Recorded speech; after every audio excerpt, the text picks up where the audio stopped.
ചോരയ്ക്ക് ചോര. ഇനി കളിക്കാൻ വരുന്നത് ആരായാലും, അത് അമേരിക്ക ആയാലും യൂറോപ്യൻ യൂണിയൻ ആയാലും അല്ലെങ്കിൽ അമേരിക്കയുടെ ചൊൽപ്പടിക്ക് നിൽക്കുന്ന ഇസ്രായേൽ ആയാലും കത്തിച്ചു കളയാൻ തന്നെയാണ് ഇറാന്റെ തീരുമാനം. അതിന് ശക്തമായ പിന്തുണ നൽകാൻ റഷ്യയും അതുപോലെ തന്നെ ബെലാറസും ഒപ്പമുണ്ട്. മൂന്ന് രാജ്യങ്ങളും തമ്മിലുള്ള സഹകരണം വർദ്ധിപ്പിച്ച് അമേരിക്കൻ വിരുദ്ധ ചേരി കൂടുതൽ ശക്തരാകുന്ന കാഴ്ചയ്ക്കാണ് ലോകം ഇപ്പോൾ സാക്ഷ്യം വഹിക്കാൻ പോകുന്നത്. വിശദമായി കാര്യങ്ങളിലേക്ക് കടക്കാം. അതിനു മുൻപ് പ്രേക്ഷകരോട് ഒരു ചോദ്യം ചോദിക്കട്ടെ. ഇറാനും റഷ്യയും അതുപോലെ ബെലാറസും ചേരുമ്പോൾ എന്തൊക്കെ തരത്തിലുള്ള മാറ്റങ്ങൾ ലോകത്തിന് സംഭവിക്കുമെന്നാണ് നിങ്ങൾ വിലയിരുത്തുന്നത്? നിങ്ങളുടെ വിലയിരുത്തൽ ഇപ്പോൾ തന്നെ രേഖപ്പെടുത്തൂ. നമുക്ക് വിശദമായിട്ട് കാര്യങ്ങളിലേക്ക് വരാം. റഷ്യയുടെ പ്രധാന സഖ്യകക്ഷികളായിട്ടുള്ള ബെലാറസും ഇറാനും ഉഭയകക്ഷി പ്രതിരോധ ബന്ധങ്ങൾ കൂടുതൽ ശക്തിപ്പെടുത്താൻ ധാരണയിലെത്തിയിട്ടുണ്ട്. ഈ നീക്കം നിലവിലുള്ള ആഗോള രാഷ്ട്രീയ സാഹചര്യത്തിൽ ഏറെ പ്രാധാന്യം അർഹിക്കുന്ന ഒന്ന് തന്നെയാണ്. റഷ്യ ഉക്രൈൻ യുദ്ധം തുടരുന്ന പശ്ചാത്തലത്തിലും പാശ്ചാത്യ രാജ്യങ്ങളുടെ ഉപരോധങ്ങൾക്കിടയിലും ഈ രാജ്യങ്ങൾ തമ്മിലുള്ള സൈനിക സഹകരണം വർദ്ധിപ്പിക്കുന്നതിനുള്ള തീരുമാനം ശ്രദ്ധേയമാണ്. ഇരു രാജ്യങ്ങളും തമ്മിലുള്ള പ്രതിരോധ മേഖലയിലെ സഹകരണം വർദ്ധിപ്പിക്കുന്നതിനുള്ള ധാരണാപത്രങ്ങളിൽ ഒപ്പുവെച്ചതായി റിപ്പോർട്ടുകൾ പറയുന്നു. സൈനിക പരിശീലനം, സാങ്കേതിക വിദ്യ കൈമാറ്റം, സംയുക്ത സൈനിക അഭ്യാസം തുടങ്ങിയ മേഖലകളിൽ ഈ സഹകരണം ഊന്നൽ നൽകിയേക്കും. ഇത് റഷ്യയുമായുള്ള ഇവരുടെ ബന്ധം കൂടുതൽ ദൃഢമാക്കുന്നതിനും അതുപോലെ തന്നെ മേഖലയിലെ ശക്തി സമവാക്യങ്ങളിൽ മാറ്റങ്ങൾ വരുത്തുന്നതിനും കാരണമായേക്കാം. ഇറാനും ബെലാറസും റഷ്യയുമായി വളരെ അടുത്ത ബന്ധം പുലർത്തുന്ന രാജ്യങ്ങൾ തന്നെയാണ്. ഉക്രൈൻ അധിനിവേശത്തിൽ റഷ്യയ്ക്ക് ബെലാറസ് എല്ലാ പിന്തുണയും നൽകിയിട്ടുണ്ടായിരുന്നു. അതുപോലെ ഇറാനും റഷ്യയും തമ്മിൽ സൈനിക സാമ്പത്തിക മേഖലകളിൽ കാര്യമായ സഹകരണവും വെച്ച് പുലർത്തുന്നുണ്ട്. ഈ സാഹചര്യത്തിൽ ബെലാറസും ഇറാനും തമ്മിലുള്ള പ്രതിരോധ സഹകരണം റഷ്യയുടെ തന്ത്രപരമായ ലക്ഷ്യങ്ങൾക്ക് കൂടുതൽ കരുത്ത് പകരുമെന്ന് നിരീക്ഷകർ വിലയിരുത്തുന്നു. പാശ്ചാത്യ ശക്തികളുടെ സ്വാധീനത്തെ ചെറുക്കുന്നതിനും ബഹുധ്രുവ ലോകക്രമം കെട്ടിപ്പടുക്കുന്നതിനുമുള്ള റഷ്യയുടെ ശ്രമങ്ങൾക്ക് ഈ നീക്കം സഹായകരമായിരിക്കും. റഷ്യ, ബെലാറസ്, ഇറാൻ എന്നീ രാജ്യങ്ങൾ പ്രതിരോധ, സാമ്പത്തിക, തന്ത്രപരമായ വിഷയങ്ങളിൽ ഒരുമിച്ച് നിൽക്കാൻ തീരുമാനിക്കുന്നത് ആഗോള രാഷ്ട്രീയത്തിലും ശക്തി സമവാക്യങ്ങളിലും ദൂരവ്യാപകമായ മാറ്റങ്ങൾ സൃഷ്ടിക്കാൻ സാധ്യതയുണ്ട്. നിലവിൽ പടിഞ്ഞാറൻ രാജ്യങ്ങളുമായി, പ്രത്യേകിച്ച് അമേരിക്കയും യൂറോപ്യൻ യൂണിയനുമായി സംഘർഷഭരിതമായ ബന്ധം പുലർത്തുന്ന ഈ മൂന്ന് രാജ്യങ്ങളുടെയും കൂട്ടായ്മ ഒരു പുതിയ ബഹുധ്രുവ ലോകക്രമത്തിന് വഴിയൊരുക്കിയേക്കാവുന്ന ഒരു പ്രധാന ചുവടുവയ്പായിട്ടാണ് വിലയിരുത്തപ്പെടുന്നത്. പുതിയൊരു ശക്തി കേന്ദ്രത്തിന്റെ ഉദയം കൂടിയാണ് ഇവിടെ സംഭവിക്കുന്നത്. ഈ മൂന്ന് രാജ്യങ്ങളുടെയും ഒരുമിച്ചുള്ള ഈ നീക്കം ലോകത്ത് നിലവിലുള്ള ഏകധ്രുവ, അതായത് അമേരിക്കൻ ആധിപത്യം അല്ലെങ്കിൽ ദ്രുധ്രുവ, അതായത് അമേരിക്ക ചൈന സമീപനത്തിന് വെല്ലുവിളിയായി ഒരു പുതിയ ശക്തി കേന്ദ്രത്തെയാണ് സൃഷ്ടിക്കുന്നത്. റഷ്യയുടെ സൈനിക ശക്തിയും അതുപോലെ ഊർജ്ജ വിഭവങ്ങളും, ഇറാനിലെ എണ്ണ പ്രകൃതിവാതക സമ്പത്തും, പശ്ചിമേഷ്യയിലെ തന്ത്രപരമായ സ്ഥാനവും, ബെലാറസിന്റെ ഭൗമരാഷ്ട്രീയ പ്രാധാന്യവും ഒത്തുചേരുമ്പോൾ പടിഞ്ഞാറൻ ഉപരോധങ്ങളെ പ്രതിരോധിക്കാനും സ്വന്തമായ അജണ്ടകൾ നടപ്പിലാക്കാനും അവർക്ക് കൂടുതൽ സാധിക്കും. ഇത് യുഎസിനും അതുപോലെ തന്നെ അതിന്റെ സഖ്യകക്ഷികൾക്കും പുതിയ വെല്ലുവിളികളാണ് ഉയർത്തുന്നത്. സൈനിക സഹകരണവും ഭീഷണികളുമാണ് അതിന്റെ ഭാഗമായിട്ട് ഉയരുന്ന മറ്റൊരു കാര്യം. ഈ രാജ്യങ്ങൾ തമ്മിലുള്ള സൈനിക സഹകരണം വർദ്ധിക്കുന്നത് ആഗോള സുരക്ഷയ്ക്ക് പുതിയ ഭീഷണികൾ സൃഷ്ടിച്ചേക്കാനുള്ള സാധ്യതകളുണ്ട്. ആയുധ കൈമാറ്റം, സംയുക്ത സൈനിക അഭ്യാസം, സൈനിക സാങ്കേതിക വിദ്യയുടെ പങ്കുവയ്ക്കൽ എന്നിവയിലൂടെ ഇവർക്ക് സൈനികമായി കൂടുതൽ ശക്തിപ്പെടാൻ സാധിക്കുന്നുണ്ട്. ഉക്രൈൻ യുദ്ധത്തിൽ റഷ്യയ്ക്ക് ഇറാൻ ഡ്രോണുകൾ നൽകിയത് ഇതിന്റെ ഒരു സൂചനയാണ്. ഈ കൂട്ടുകെട്ട് നാറ്റോ പോലുള്ള സൈനിക സഖ്യങ്ങൾക്ക് കൂടുതൽ വെല്ലുവിളികൾ ഉയർത്തുകയും പശ്ചിമേഷ്യയിലും കിഴക്കൻ യൂറോപ്പിലുമുള്ള സംഘർഷങ്ങൾക്ക് പുതിയ മാനം നൽകുകയും ചെയ്യുന്നുണ്ട്.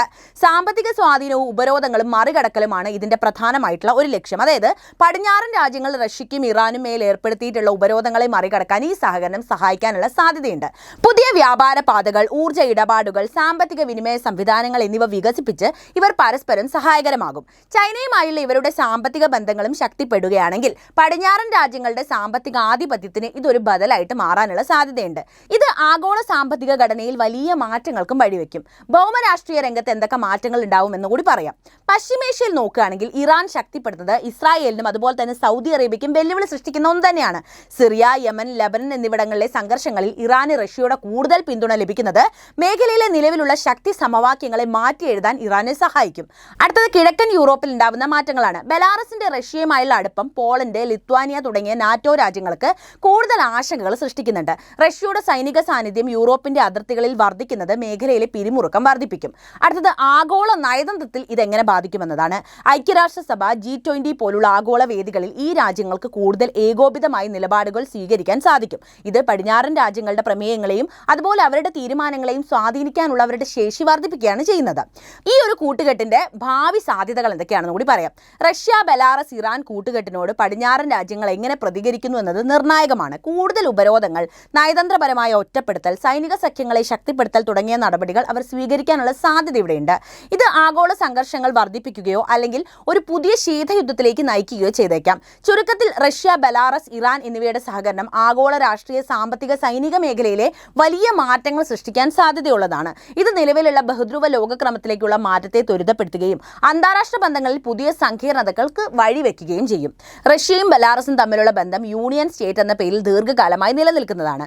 ബെലാറസ് പ്രസിഡന്റ് അലക്സാണ്ടർ ലുകാഷെങ്കോയും റഷ്യൻ പ്രസിഡന്റ് വ്ളാഡിമിർ പുടിനും തമ്മിലുള്ള സഖ്യം ഉക്രൈൻ യുദ്ധത്തിൽ പ്രകടവുമാണ്. ബെലാറസ് റഷ്യയുടെ സൈനിക നീക്കങ്ങൾക്ക് പിന്തുണ നൽകിയ രാജ്യവുമാണ്. പ്രത്യേകിച്ച് ഉക്രൈന്റെ അതിർത്തിയിലൂടെ സൈനിക നീക്കങ്ങൾ നടത്താൻ അവർ അനുവദിക്കുന്നുണ്ട്.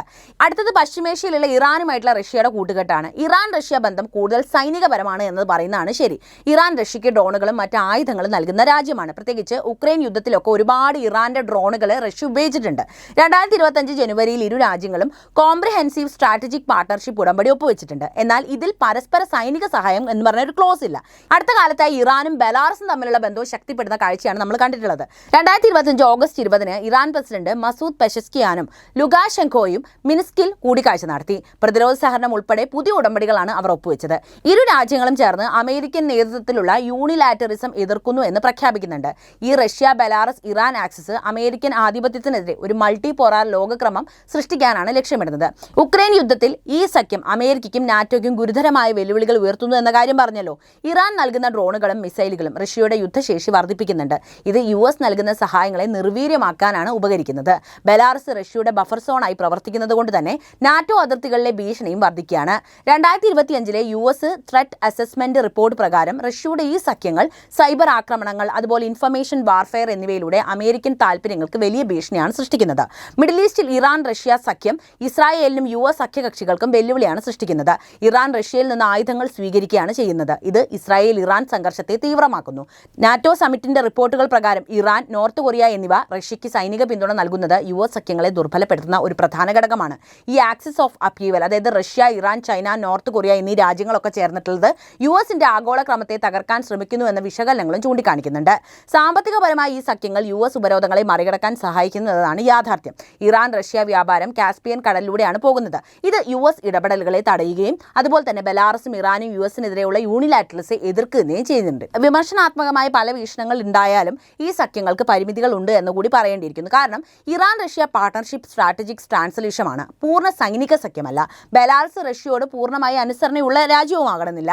ലുകാഷെങ്കോ പടിഞ്ഞാറുമായി ബാലൻസ് ചെയ്യാൻ ശ്രമിച്ചുകൊണ്ടേയിരിക്കുകയാണ് ഇപ്പോഴും. ചില വിശകലനങ്ങൾ പ്രകാരം ഈ സഖ്യം USനെ ഓവർസ്ട്രെച്ച് ചെയ്യുമെങ്കിലും നാറ്റോയും മറ്റ് സഖ്യകക്ഷികളും ഇസ്രായേൽ, സൗദി അറേബ്യ പോലുള്ള രാജ്യങ്ങളൊക്കെ ഇതിനെ നേരിടാൻ ശേഷിയുണ്ട് എന്ന റിപ്പോർട്ടുകൾ പറയുന്നുണ്ട്. എന്നാൽ റഷ്യ, ചൈന, ഇറാൻ സഖ്യം USന്റെ ആഗോള നിലപാടിനെ ദുർബലപ്പെടുത്തുമെന്ന് മറ്റ് റിപ്പോർട്ടുകളും മുന്നറിയിപ്പ് നൽകുന്നുണ്ട്. റഷ്യയുടെ ബെലാറസ്, ഇറാൻ സഖ്യം യുദ്ധകാലത്ത് അമേരിക്കയ്ക്കും സഖ്യകക്ഷികൾക്കും വെല്ലുവിളികൾ ഉയർത്തുക തന്നെയാണ് ചെയ്യുന്നത്. കാരണം കഴിഞ്ഞ 3 വർഷമായി റഷ്യ ഉക്രൈൻ യുദ്ധം ഇപ്പോഴും നടന്നുകൊണ്ടിരിക്കുകയാണ്. അത് ഇതുവരെ ഒരു തീരുമാനത്തിൽ എത്തിക്കാൻ ലോകത്തിൽ ആർക്കും കഴിഞ്ഞിട്ടില്ല എന്നതാണ് വാസ്തവം. പക്ഷേ ഇതിന് ചില പരിമിതികൾ ഉണ്ട് എന്നത് യാഥാർത്ഥ്യവുമാണ്.